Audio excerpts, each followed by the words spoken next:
I'm Naz. What's up? What's up? What are we talking about? What are we? You're the one that picked this episode. I fought the law and the law won. What? Talking about non-competes. Non-competes.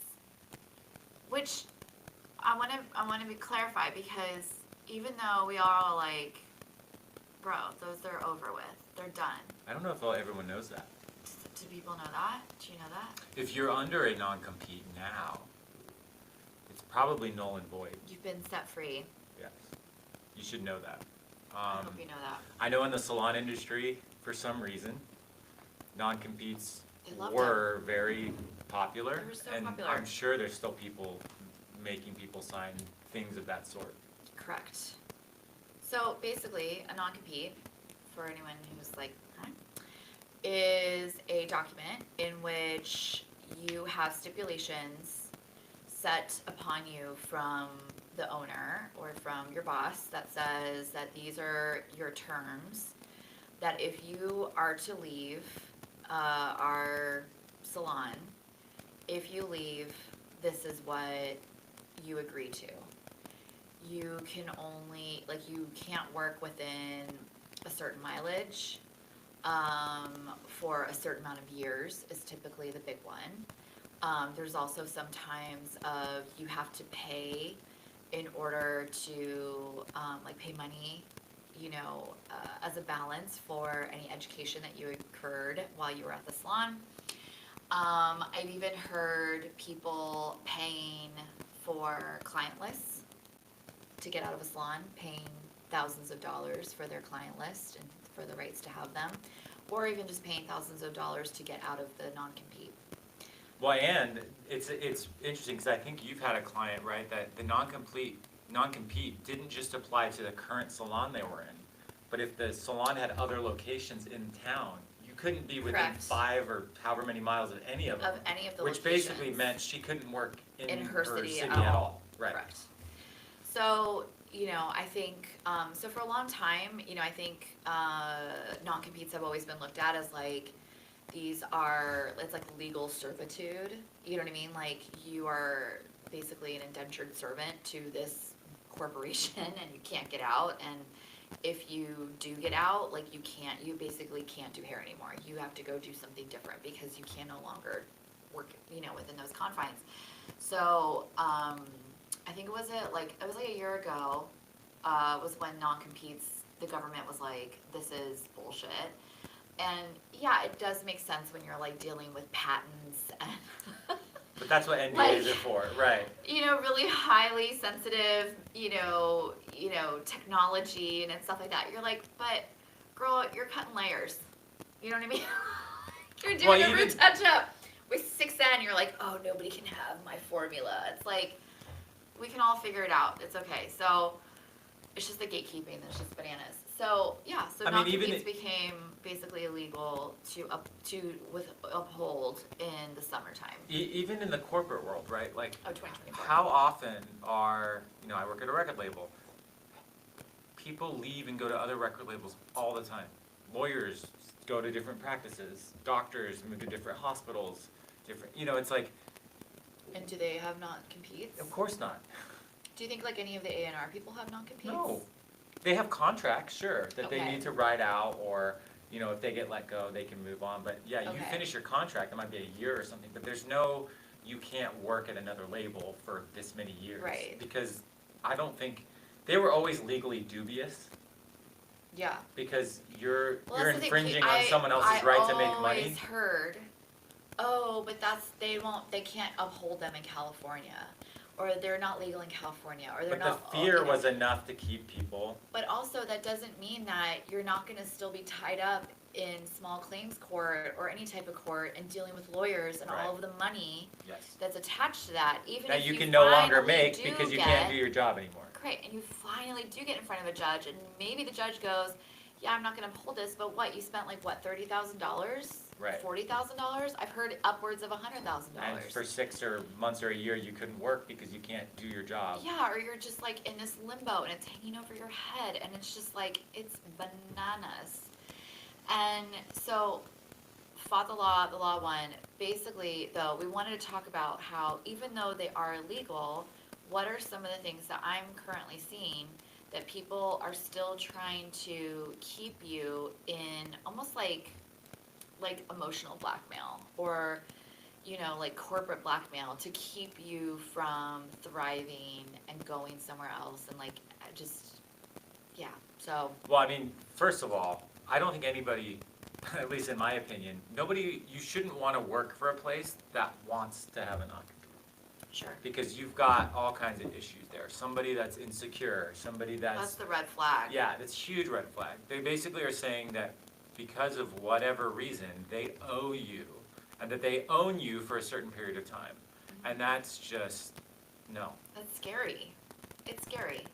Because to me, like, I look at that as like the most bullyish behavior. Like somebody who's like, we talked on a previous episode of like, if you are in a toxic situation with work, etc., your boss only has control over you because you allow them to have control over you.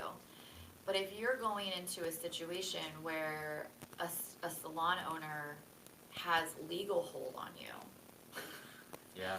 and that type of thing, it's like you might be like, this person only has control over me of what I allow them to, but if you allowed them to have control over where you work and how far that reaches and what they can do to your reputation and what they can do to your business, like moving forward, that's a battle. That's an upward battle, and it's not easy. And I think a lot of people will just stay because it's easier to just stay than to leave and know this person's gonna fight you. This person's going to come for you. And I think there's a couple of things that I want everybody here, like if you're looking for a salon to move to, I want you to ask, and maybe even ask like people who have either worked there or work there currently, have they made stylists sign non-competes? Also, pick up on clues when you are in the salon with them. Are they talking shit about other stylists and other salons? Because that is, to me, a very big red flag. I was in a situation once where, and I was just like trying to be friends with this person, but they started talking shit, or they were talking shit about everybody. And they even said, do you know so-and-so? Like, oh, do you know so-and-so? And I actually said, yes, I do know her, and I'm friends with her. I love her. I think she's amazing. And you would think that that would be clue of don't talk shit. And she continued to talk shit about my friend to me. And I was just like, oh my gosh, what is she gonna say about me Right. behind my back? And this is a salon owner. This was a salon Not owner. even just a, And so yeah. I was just like, this is dangerous, this is scary.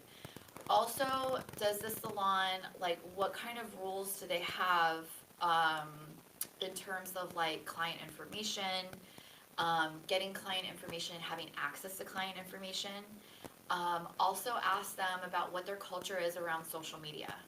This is something that I think that we wouldn't think of as a red flag, but it is, because I see a lot of stylists coming from salons who are not encouraged to use social media at all.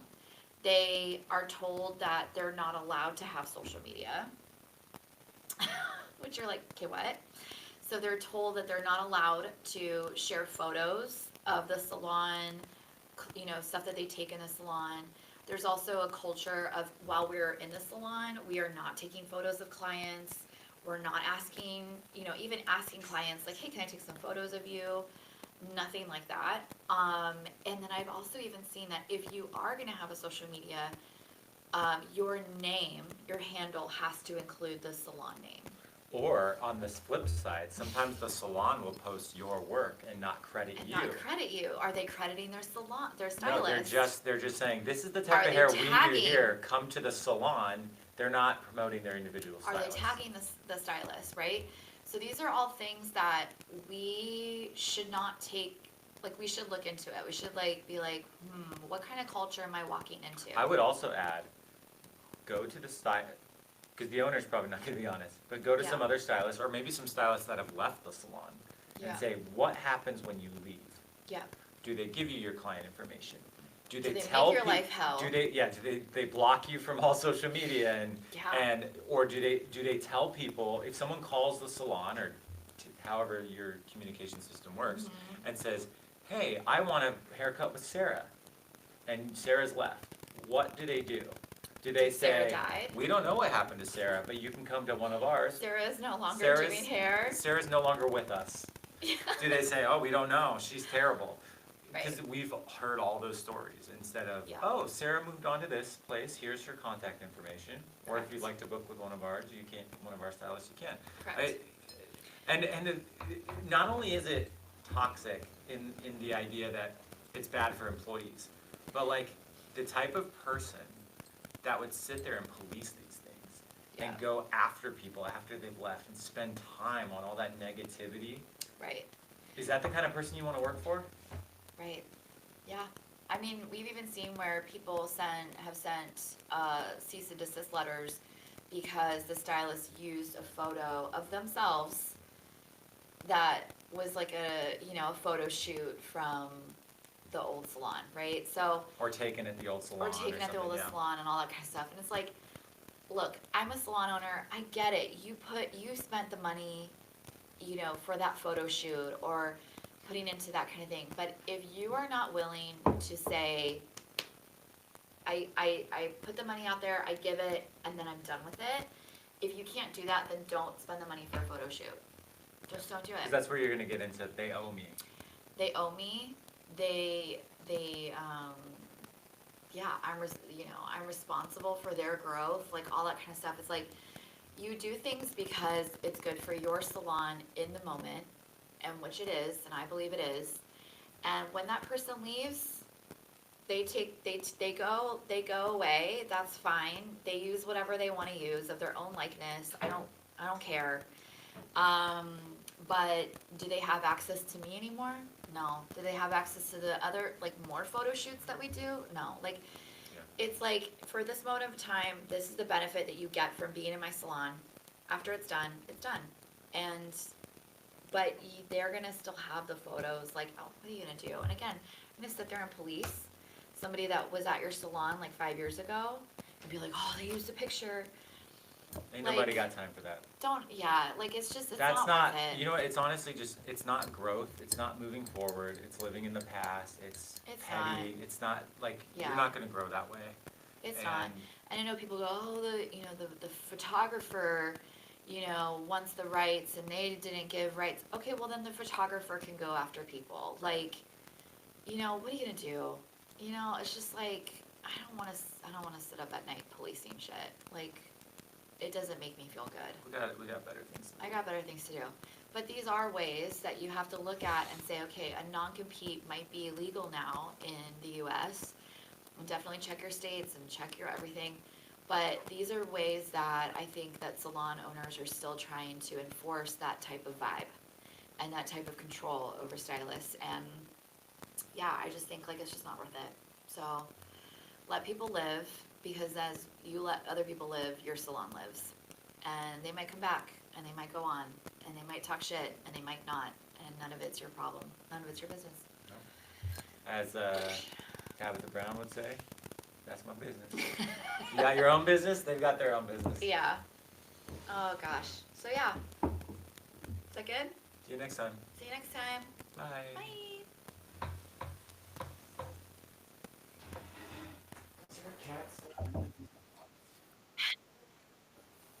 How long was that?